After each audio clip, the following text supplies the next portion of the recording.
Okay, so welcome to the next session of live demonstration. So in the next coming session, we will have overseas live transmission first from Korea. So we are very honored to have invited Professor Tae Jun Sung from Division of Gastroenterology, Asan Medical Center in Korea, who will perform the first live demonstration from Korea. So may we first have the live case presentation?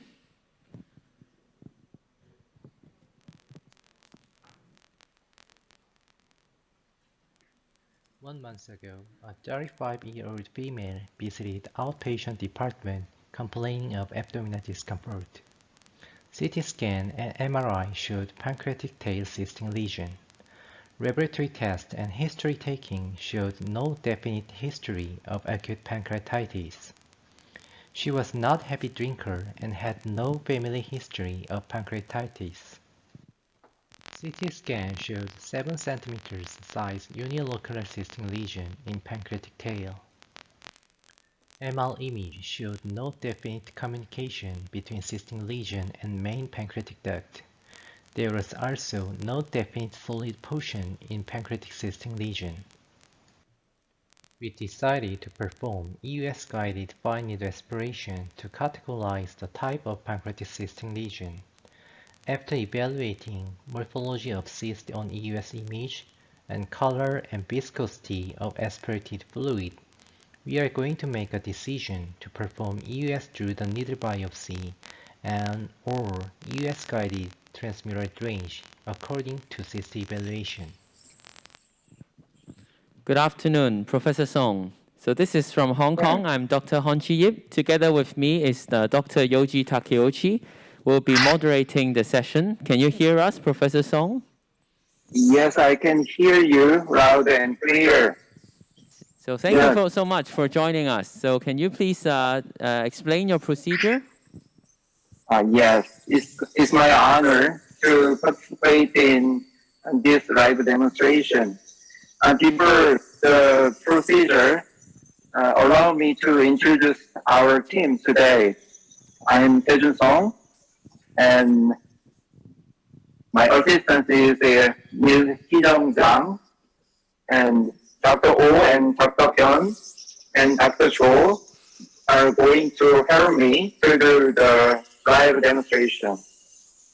In this patient, she has diffuse pancreatic cyst.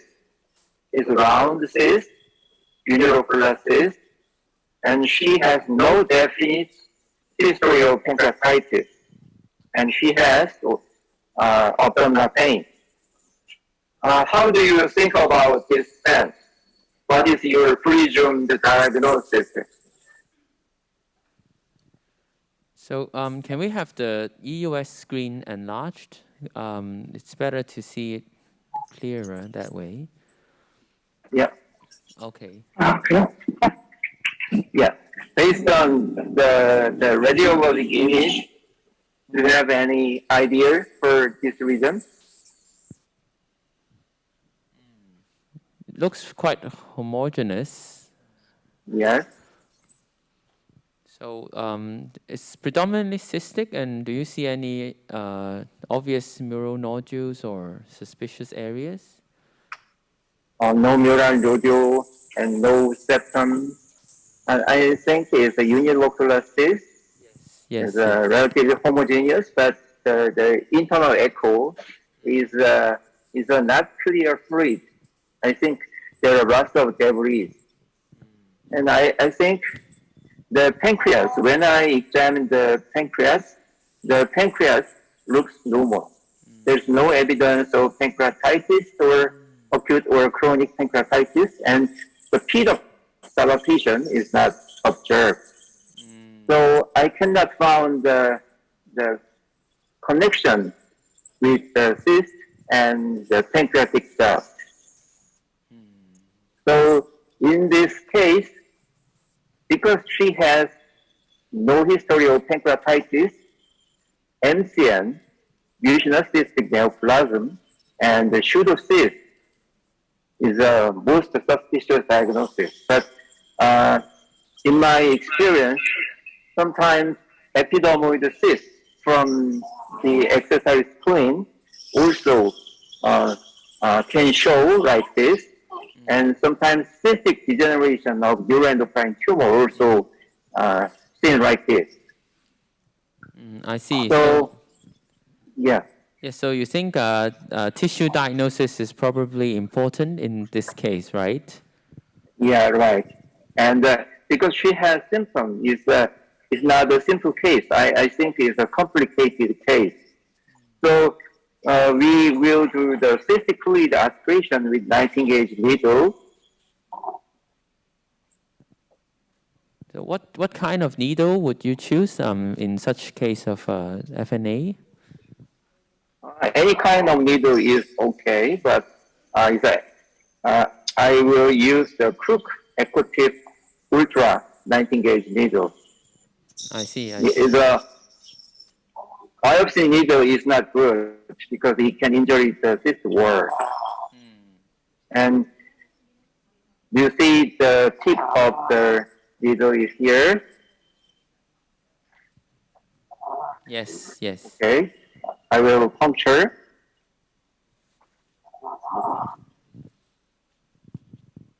So is there any particular target that you will puncture, like within the cyst, or you just choose the site where there's the most fluid or turbid fluid? The target is the confluence of the cyst. It means the news guided through the needle biopsy cannot biopsy the whole cyst. So we have to target the most important target is the high-risk stigmata or worrisome features such as enhancing mural nodule or some solid portion. But in this patient, there is no mural nodule or solid portion, so I have to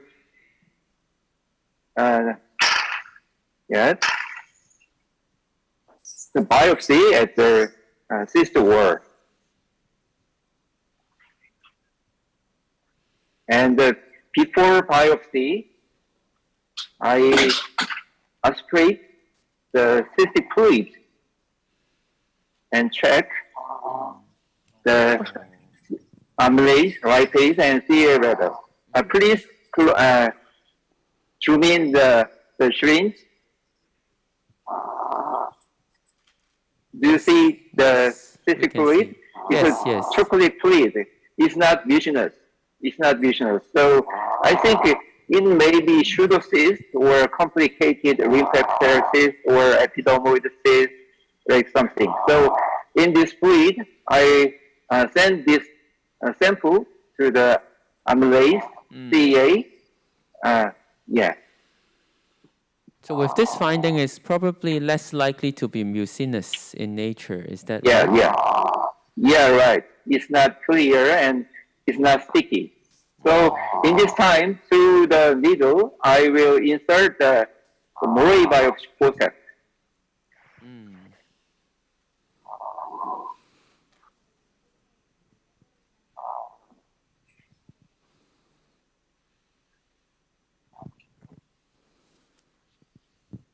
According to our study, usually more than 4 pieces of biopsy can increase the diagnostic yield. So I usually do the biopsy more than 4 pieces. Yeah, open. On ES image, do you see the process? Yes, here? we can see it clearly opened now. Yes, and push the process at the cyst wall, close, please. And then, yes. Yeah, 1 piece. The cyst wall is relatively hard, so I cannot observe the tenting sign. Tenting sign is very important. Yes. Just now we couldn't see it clearly. Maybe it's really too hard that the cyst wall didn't move with the biopsy. Yeah. Okay, next.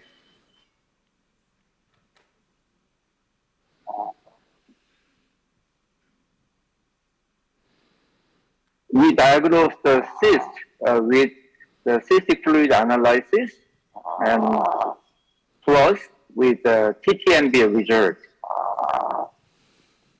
And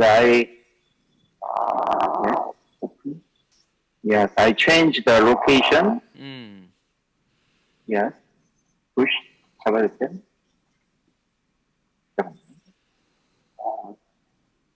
Yeah.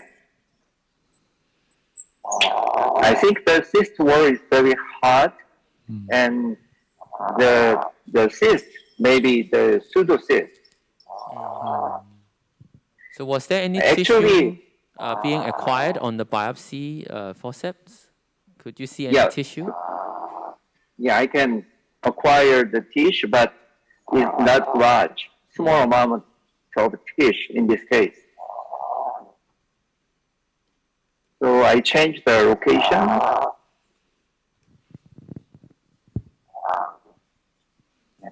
Open. Yeah. Do you see the forceps? Yeah. Push. Close.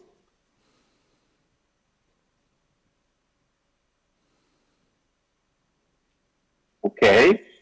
This is, oh yeah.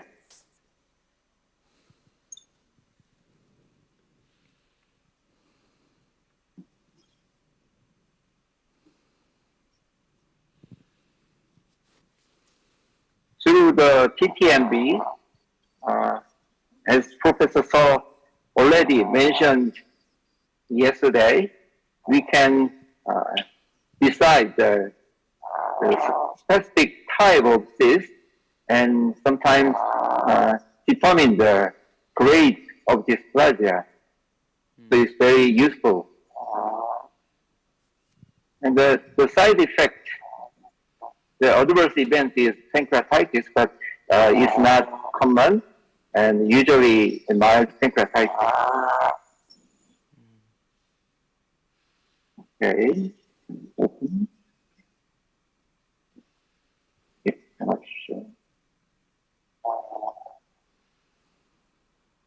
Yes.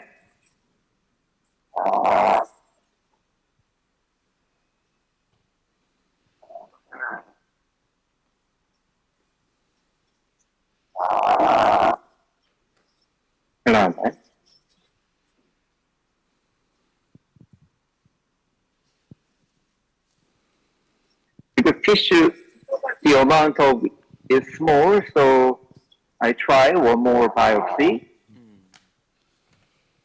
So in your practice, what is your indication of through the needle biopsy? Would you do it in all cases of pancreatic cystic lesions, or you will select high-risk cases? Usually, I perform the TTMB in cyst with worrisome feature or high-risk stigmata. Yes. Yes. Okay. Or sometimes cystic degeneration of solid tumor, such as neuroendocrine tumor. The neuroendocrine tumor with the cystic degeneration is very good indication for TTMB because conventional FMB is very difficult to differentiate the cystic tumor from the cystic degeneration of solid tumor. And in this patient, because she has abdominal pain, so I want to drain the cystic fluid because it is not a lesional cyst. So I think the pseudocyst is most possible diagnosis because 2 years ago, she experienced severe abdominal pain for a day. But at that time, she was pregnant. So detailed, dedicated examination was not possible. So I think in that time, the pancreatitis occurred, and this is maybe the pseudocyst. The color of cystic fluid is chocolate color in the pseudocyst. So in this patient, I want to drain the cyst to relieve her symptoms. And after that, I confirm the the biopsy result. So you will aspirate it dry, or would you put in a drain into the cyst? I want to drain. I want to drain. In this time, I want to use the axial stent. Oh, I see. So you will do it in one session rather than waiting for the results of the analysis. Yes, because after TTMB, to prevent the cyst infection, Yes. I have to aspirate all cystic fluid. But in case of pseudocyst or complicated cyst, the just aspiration is not good choice. The pseudocyst recur very quickly, so drain is important. And when I use the hot rinse, I prefer the direct puncture with the stent. But in this patient, I already puncture with 19 gauge needle, so I inserted the 4 to 5 inch wire through the needles. And so yes, in this case, it's because the fluid is still a little bit thick. So you decided for a lumen opposing stent rather than plastic stent. Am I right? Yes, you're right. And as you see, the cystic, there are lots of debris in the cyst. So I think plastic stents have a risk of the early stent clogging.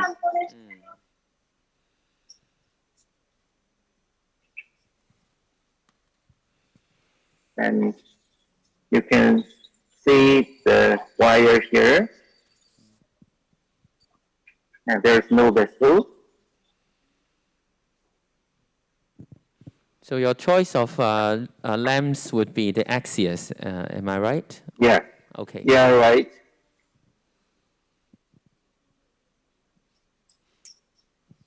So nowadays there are many of these different brands of lamps. So do you have a particular favorite one, or do you think they are all similar? Previously, we only used the Spectre stent because the Spectre is in Korea we can use the Spectre stent only, but in these days, from this year we can use the axial stent. And first, unlock the catheter lock button and push the catheter. Yeah, but because the guide wire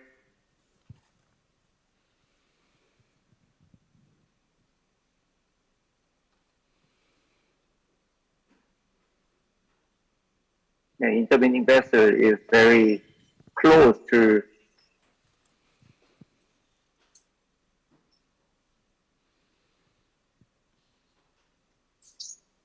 actually I prefer the freehand technique. The wire guided technique is more difficult in this case. Yes, because now you cannot change the tracks. You already have a wire in place. If you have just a hot axis, you can choose the right place. Ah, this seems good. Yeah. But yeah. Yeah. But I think this is okay. There's no vessel adjacent. Yeah.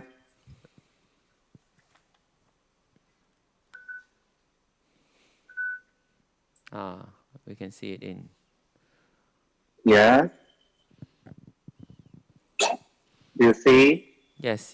The stent, yes. And in this position, lock the catheter lock, and then remove the yellow clip, and unlock the stent lock button, and deploy the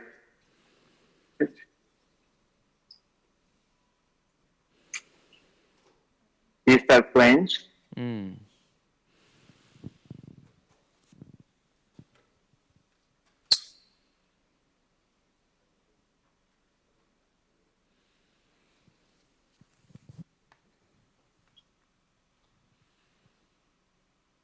Yeah. Yes, yes. Yes. Ah, very Okay. nice. Then unlock the catheter lock and pull back the stent to oppose the lumen Yes. and lock the button again and unlock the stent and deploy the proximal portion of the stent. So Like you this. deploy inside the channel, is that right? Yeah, right. And please change the endoscopic view.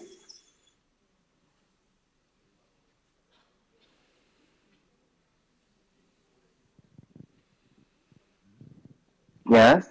Ah, You yes. see the Yes, stent? yes, yes. Very nice. Yes, I see this is cystic, pseudocyst. There is lots of debris.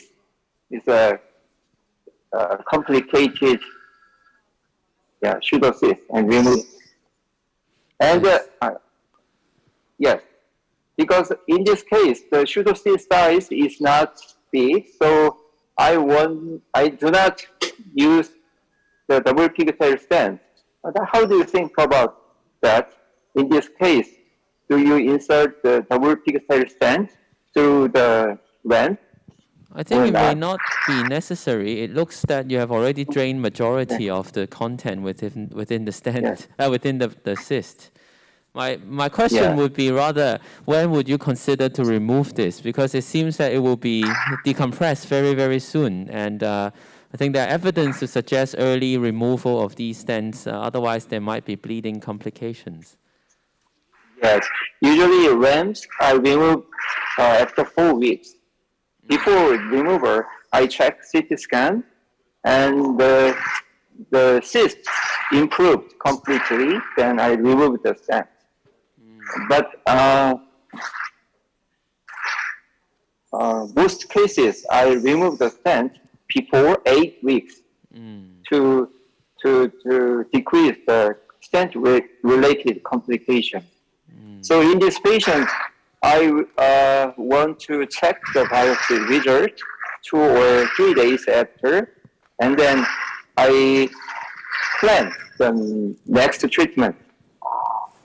But I think she has a pseudocyst, so in my opinion, I can remove the stent after 4 weeks. Any other question or comment? I think you've done a very beautiful job in showing us how you would tackle this complicated cysts and also drainage in the same goal. So I think we still have some time here until the next live demonstration. So maybe we can have some more questions for you. Let us check if there's any online question from the floor. Yes. So anyone who has question for Professor Sung, also please come to the podium and ask.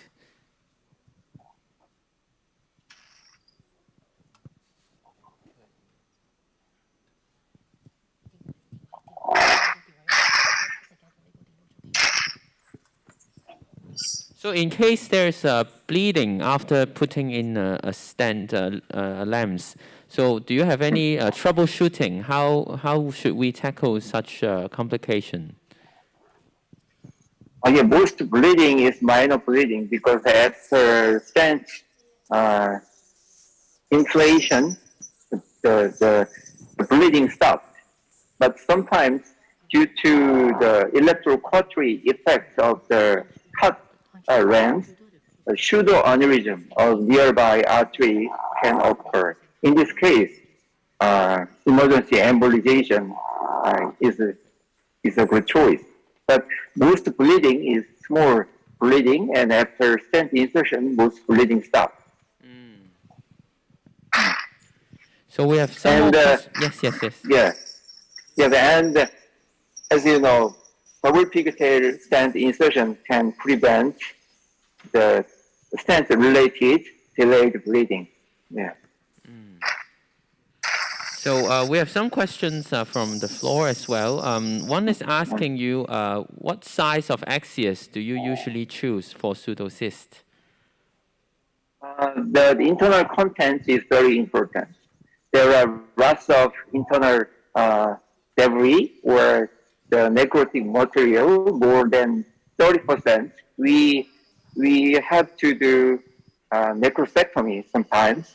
So in the cases, I choose 15 millimeter axials, and there is no debris and clear pseudocyst. I choose 10 millimeter axials because the smaller diameter stent is easy to manipulate. So actually, another question is from Dr. Shannon Chan. So she's asked me to say hi to you, and she also wants to ask you how you would like to decide a metal stent versus plastic stent for all these pseudocysts. Actually, in Korea, only spaces and the axios is permitted for the pseudocyst range. But some pseudocyst is very distant from the gastric or duodenal wall. In the case, we cannot use the lens because the distance is more than 2 centimeters is very difficult. So in the case, I prefer the plastic stent, or sometimes in cases such as disconnected pancreatic duct syndrome, in the case, I have to maintain the plastic stent for a long time. But in the case, metal stent is not good because we have to remove the metal stent after 4 or 8 weeks. But plastic stent, we can maintain the stent for several years. So in the case, I prefer the plastic stent. And actually, I prefer the world of necrosis and direct endoscopic necrosectomy. But yesterday, we followed CT check, and the world of necrosis improved markedly. So we cannot drain. So I'm sorry, Shannon. I see. So I guess generally for ward-off necrosis, most of the endoscopists would choose to put in metal stents because you can then actually directly access the ward-off necrosis for necrosectomy. So I also understand that there are a lot of debates about the timing of necrosectomy after putting in lamps for ward-off necrosis. So since we still have a little bit of time, maybe you can also tell us your approach. So are you doing direct necrosectomy, or are you doing wait for some time as a step-up type of approach? My personal approach, I prefer the step-up approach. In many cases, I think step-up approach is effective. And direct necrosectomy, I usually prefer the step-up approach. I insert the metal stent and the double pivotal stent also insert and wait 2 or 3 days. And if there is no symptom improvement, then I do the necrosectomy. But we are trying to study this direct necrosectomy or step-up approach now. Okay, so thank you so much, Professor Song. I think the time is up for the live demonstration. So you have demonstrated a wonderful case of a pseudocyst diagnosis, EUS, as well as drainage with the lumen opposing stent. So thank you.